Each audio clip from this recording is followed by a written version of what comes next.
Joining us in the studio from the Monmouth Fire Department, we do have Captain Craig Cozadd. Good morning, Captain. Good morning. And Chief Casey Rexroat. Good morning, Chief. Good morning.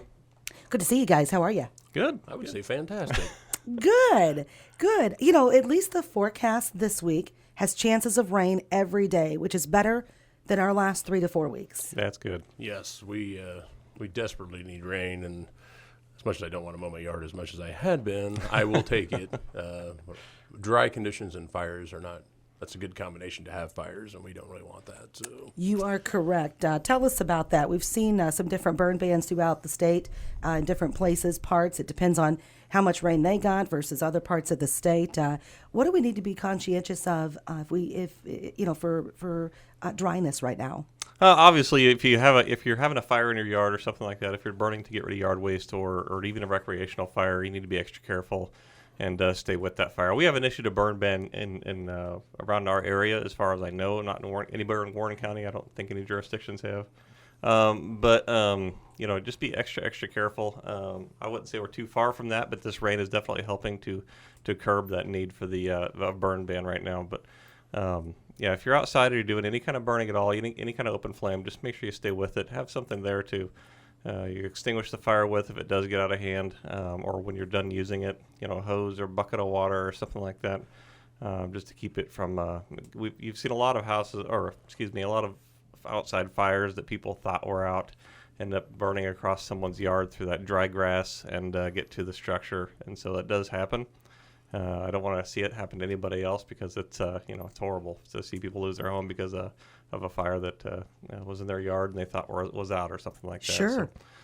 So, we've been fortunate. We haven't had a burn ban here. Most of them have been in a little further south and central, more towards the Missouri border as well, because it was really getting up there in drought levels for some of them. And Captain, a lot of people are going to have recreational fires. It's 4th of July weekend. What's the best way to put those out? Well, are you talking about from us? I mean, I like to use a lot of water and a big hose, but Sitting around the fire. Obviously we have city ordinance things that we have to follow as far as the operation of burning, and we don't really have any restrictions as far as recreational fires time-wise, but you still have to maintain, a distance away from structures. Common sense I like to throw out there, but mainly just away from structures, up to 25 feet roughly. Like to have water available. So if you're going to have something, a garden hose or some way to get water to the fire quickly. And as the chief said, maintain that, watching over it. There's been a lot of times people will have those fires, they'll do whatever, and then go inside for the night. But, they're like, oh, it's just coals or whatever. And it's, 9 times out of 10, you can probably get away with it. But, we've definitely had our fair share of fires in town where it has been either a recreational fire or just a, lawn waste fire type situation. People take off and go to Galesburg or whatever, and next thing you know, we have 3 houses on fire, or a motorhome, and whatever. So when you are done, obviously copious amounts of water, and also, dig through the coals with a shovel or a rake or something, and don't just put it on top. Make sure you've got it deep down in there, and again, it's just using some sense and that kind of thing, and just making sure it's out. And especially as the chief said, with it being drier, it's a lot more important than it would be. That's kind of things. Same thing with we talked about grilling before, and this is the season for all that. So again, make sure you're away from structures, making sure they're put out, make sure the gas is shut off, and all those kind of things when you're done. Yeah, that's what I was actually going to point out is the grilling fires is probably just as much as the yard fires as we've seen. Somebody is trying to get out of the wind, or if it happened to rain that day and you still want to grill. We've seen grills underneath porches and things like that have caught the porch on fire. So, or inside garages, if you are grilling, try to keep that outside. Use an umbrella if you need to go out there and check the grill.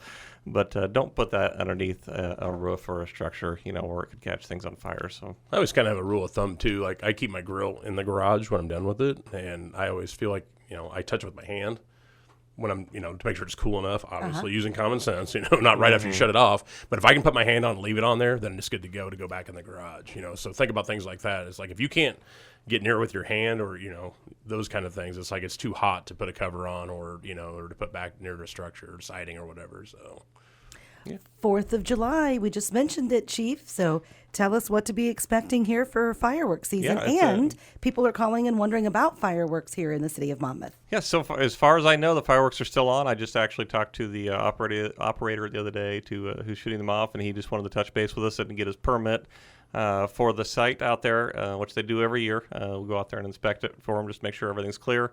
Nothing's going to, cause any hindrance, I guess you'd say, to the fireworks being shot off. But anyway, we kind of touched base with him, and it sounds like everything's a go for now. Anyway, the conditions are dry, but as long as they don't get too much worse, I think we'll be able to go ahead and still have those fireworks.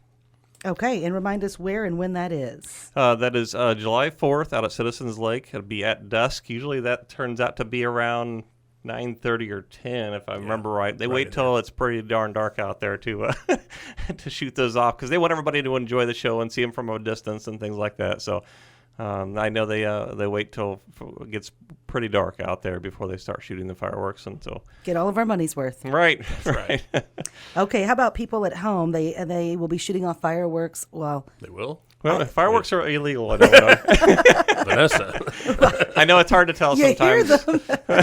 And we live, fairly close to the Iowa. We're in Missouri now, where all the fireworks are legal now. But they are illegal in Illinois. Definitely illegal in Monmouth. There's a city ordinance that prohibits the use of fireworks. They're limited to the novelty fireworks, which are the sparklers and the smoke bombs and things like that. And if that's what people were using on the 4th of July, you wouldn't hear a peep around the city, But sometimes it sounds like there's quite a few going off. And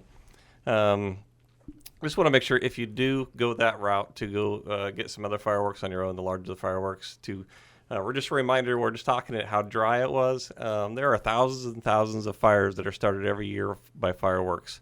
And, unfortunately, people have lost their entire homes. And I'm not talking just here in Monmouth. I'm talking about the entire country. People lose their homes because other people are shooting off fireworks. And it's pretty unfortunate. And not to mention the injuries that they could cause, especially when the children get their hands on these little fireworks and they're trying to light them by themselves. And, they don't really know what they're doing or how to light them properly, use the lighter or something like that. It just seems like kind of a bad scenario when you're introducing kids to lighters and fireworks and all that stuff. So the big thing with fireworks too is you don't have control. The ones they're aerial, their devices, we don't have control where they land, and they can land a block and a half, 2 blocks away from where they were shot off, and land in somebody's gutter that has leaves in it or whatever. And we've had fires from that. It's very common, especially with dry leaves, and then something, hot embers land in that. Next thing you know, we've got a garage fire or a house fire that's caused by an aerial device that's come down somewhere completely different than where it was fired off. So, just have that consideration, I guess, if nothing else. I mean, to think about, you don't have control of where it's going. So, we're not fools. We understand that people do these things, and we're gonna hear it here real soon, I'm sure. And I get it. I do understand.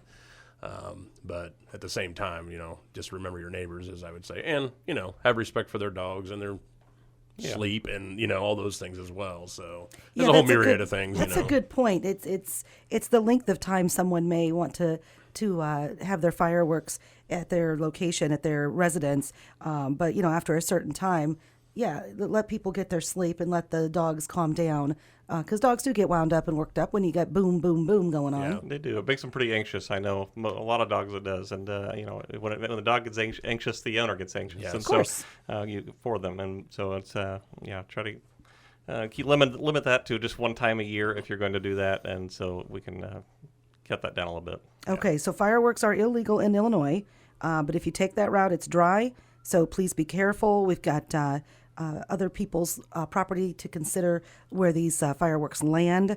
And, of course, be very, very careful with little ones. I had a client in another town lose an eye, and he's been doing it for decades. And one just went wrong, and somehow it backfired and caused him an emergency situation with his eye.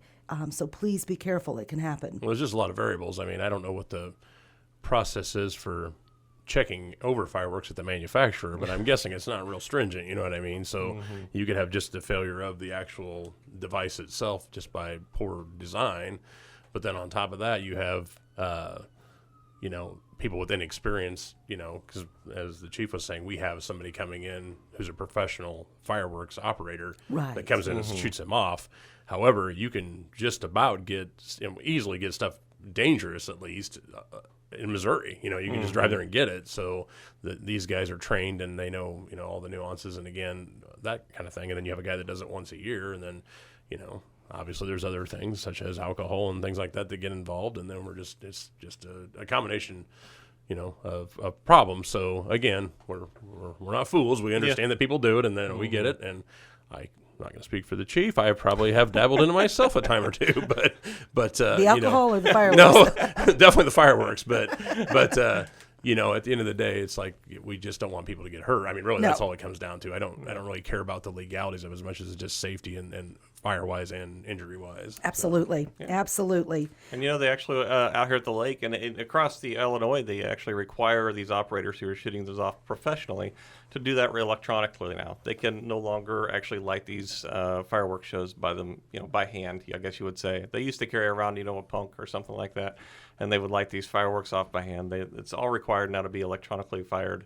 And so they go out there and they wire them all up that day, and then they back away and they do it from a remote control to keep them safe. And so if they're doing it from that far away and they're professionals, it tells me that maybe the layperson should not be lighting off those large fireworks by themselves. So We're talking with Chief Casey Rexroat and Captain Craig Cozadd from the Monmouth Fire Department. Gentlemen, anything else you want people to be conscientious of as we start making our way towards technically a 4th of July holiday weekend? One other thing we could touch on is water safety. A lot of swimming going on, those types of things. We don't really, we have the pool here, obviously. There's lifeguards there as well, which is very good. But, private pools, lakes, those kind of things. Again, keep in mind if you've been consuming alcohol, things like that, to really think about that kind of thing. If you have young children especially, make sure that you're, constantly watching them use life jackets or floaties or whatever you need to. It takes a split second for something to happen, a matter of seconds for somebody to turn their back on somebody or whatever. Obviously remove ladders from pools, covers, all the safety things that are involved. But obviously we don't really have as many issues when it's cold out with the water stuff as we do in the summertime. And unfortunately, I've had to deal with those calls, and it's not a good thing. So just make sure if you're enjoying those kind of things that you're constantly keeping an eye on them, and keep in mind it may not just be if you have a pool. It may not be your situation. It might be somebody else that's wandered into your yard and those kind of things. And that's why we're very adamant about ladder removal and all the safety devices in place, and those kind of things are very important. Okay, anything else, Chief? yeah, just be careful in the heat. I know this week is actually not going to be too bad. We're hoping to get some rain. It's going to be a little cooler, but stay cool out there in the heat when it gets to those higher 90-degree temperatures and things like that. To stay hydrated, wear light clothing and things like that to just watch out for heat exhaustion. Okay, good advice. Gentlemen, thank you very much. Have a great week. Thank you. Thank you. That is Captain Craig Cozadd and Chief Casey Rexroat with us from the Monmouth Fire Department.